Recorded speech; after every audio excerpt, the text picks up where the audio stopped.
Hi hello everyone welcome back to Sri kitchen. ఈరోజు ఈ వీడియోలో తమలపాకులతో బజ్జీ ఏ విధంగా తయారు చేయాలి, అదేవిధంగా మిగిలిన పిండితో ఆనియన్ పకోడా చేశాను, అది కూడా ఈ వీడియోలో చూపించబోతున్నాను. ఫస్ట్ అయితే మనము తమలపాకులు తీసుకుందాము. ఫ్రెష్గా ఉన్న తమలపాకుల్ని, మనకి తమలపాకులు చూడగానే ఆంజనేయ స్వామికి ప్రీతికరమైన తమలపాకులు అని గుర్తొస్తూ ఉంటాయి. అయితే వీటిని ఎందుకు హనుమంతునికి అంత ఇష్టము అనేది కూడా చూద్దాము ఈ వీడియోలో.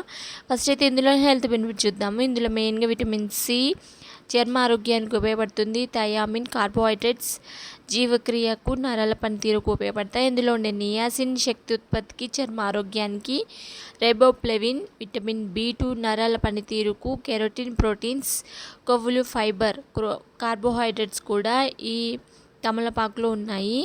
ఈ తమలపాకుని మనము లంచ్ కానీ డిన్నర్ కానీ చేసినప్పుడు తీసుకుంటూ ఉంటాము కిల్లా తయారు చేసుకొని. అది ఎందుకు అంటే జీర్ణక్రియను ఉత్తేజపరిచి గ్యాస్, అజీర్తి వంటి సమస్యలు తగ్గించడానికి, అదేవిధంగా యాంటీ మైక్రోబియల్ లక్షణాలు ఉండడం వలన చెడు వాసన రాకుండా ఉంచడానికి కూడా ఈ తమలపాకులు అనేవి ఉపయోగపడతాయి. ఫస్ట్ అయితే తమలపాకులు తీసుకుందాం, ఫ్రెష్గా ఉన్నవి. ఫస్ట్ అయితే ప్రిపరేషన్ చూద్దాము.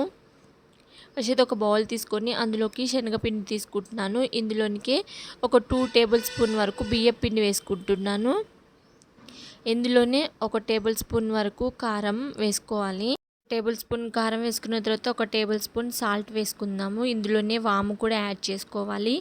వాము వేయడం వల్ల శనగపిండి గ్యాస్ సమస్యను పెంచుతుంది. సో దానికోసం అయితే మనం వామునే యాడ్ చేసాం. దీనిలోనే ఒక టేబుల్ స్పూన్ వరకు ధనియాల పొడి, వీటన్నింటినీ సరిపడేలాగా అన్నింటినీ ఒకే విధంగా కలుపుకొని కొంచెం అయితే టేస్ట్ చూసుకోవాలి. మనము అన్నీ సరిపడినట్టు ఉన్నాయా లేవా అనేది చూసుకున్న తర్వాత కొంచెం వాటర్ యాడ్ చేస్తూ ఉండలు కట్టకుండా సాఫ్ట్గా కలుపుకోవాలి. కొంచెం జారుగా మనకి బజ్జీ పిండి మిశ్రమము వచ్చే వరకు అయితే వాటర్ వేసుకొని ఈ విధంగా కలిపి ఇందులో మనము ఇప్పుడు తమలపాకుల్ని కట్ చేసుకుందాము.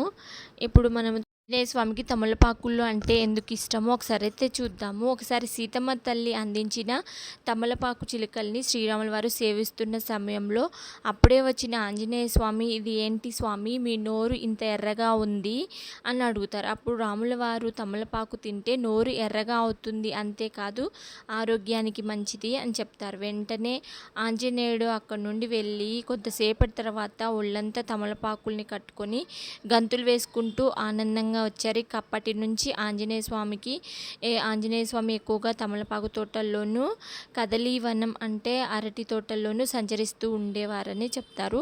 ఆంజనేయుడు రుద్ర సంభూతుడు కావడంతో శాంతిని కలిగిస్తాయి. అదేవిధంగా తమలపాకులతో పూజ చేయడం వల్ల సకల శుభాలు, ఆయురారోగ్యాలు కలుగుతాయి. ఇప్పుడైతే మనము ఇది ఏ విధంగా ప్రిపేర్ చేయాలో చూద్దాము. ఈ కట్ చేసుకున్న తమలపాకుల్ని శనగపిండి మిశ్రమంలో వేసి ఇప్పుడైతే ఒక కళాయి తీసుకొని కళాయిలో ఆయిల్ వేయాలి. ఆయిల్ హీట్ అయిన తర్వాత మనము శనగపిండి మిశ్రమంలో వేసిన తమలపాకుని వేసుకోవాలి. ఈ తమలపాకుని శనగపిండిని పట్టేలాగా వేసుకొని అందులో ఆయిల్ వేసుకోవడమే. కొంచెం ఎర్రగా వేగే వరకు వేయించుకున్నట్లయితే మనకి తమలపాకు అనేది మంచిగా ఉడుకుతుంది. తినేటప్పుడు ఆ చేదు అనేది రాదు. సో ఈ విధంగా అయితే బజ్జీలు ప్రిపేర్ చేసుకున్నాను. అదేవిధంగా ఇంట్లో చిన్నపిల్లలు ఈ తమలపాకు తినడానికి ఇష్టపడరు. వారి కోసం అయితే ఈ విధంగా ఆనియన్స్ సన్నగా కట్ చేసుకొని ఈ మిశ్రమంలో వేసి పకోడీలాగా వేసుకోవడమే అండి. కొంతమందితో చేస్తారు, ఆ విధంగా కూడా చేసుకుంటే మంచి టేస్టీగా ఉంటుంది.